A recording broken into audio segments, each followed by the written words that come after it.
The questions are excellent. I'm actually very impressed by the quality of the questions. I'll try to alternate between more philosophical questions, and more applied, kind of like, how do I hit harder questions? I'll start with a question which was meant to be private, but I'll mention my view. When you're studying anything, whether it's, I don't know, yoga philosophy or the self-transformation course, it makes perfect sense to keep a diary of what you do. That way, not only do you remember the exercises and how they make you feel, when you go back to it a few months later, you see the huge changes in you.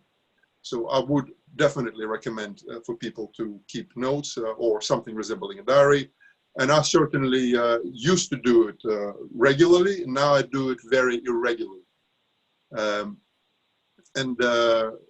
Sometimes when I prepare a lesson, I'll look back through the things and see how the drills I was doing helped me crack open new things, and I incorporate it into the lesson.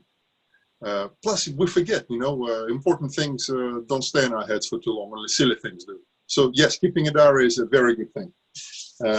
Another question is about something called low acrobatics and working on the floor and developing your dexterity on the floor. Is there, so the gram ability stuff, is there a connection between that stuff and practical applications? The answer, of course, is yes. The royal skill, the skill that sits above everything else, is not the speed, it's not the power, it's the dexterity.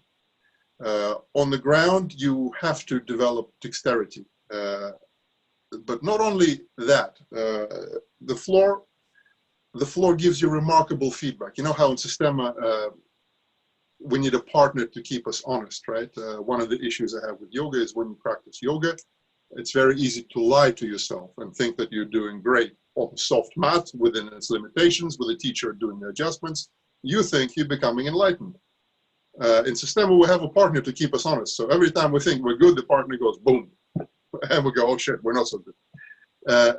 Same thing with the floor. The floor is remarkably honest in its feedback. You think you're relaxed, you do a roll on the floor, which is made of wood, or in the forest with the tree branches and all sorts of rocks sticking out of the ground. If you are not relaxed, you will know instantly. So it teaches you how to stay, how to find softness in your body very quickly. For example, if you receive a strike, you can take it like an eggshell, which can withstand tremendous impact up to a point, and then it shatters.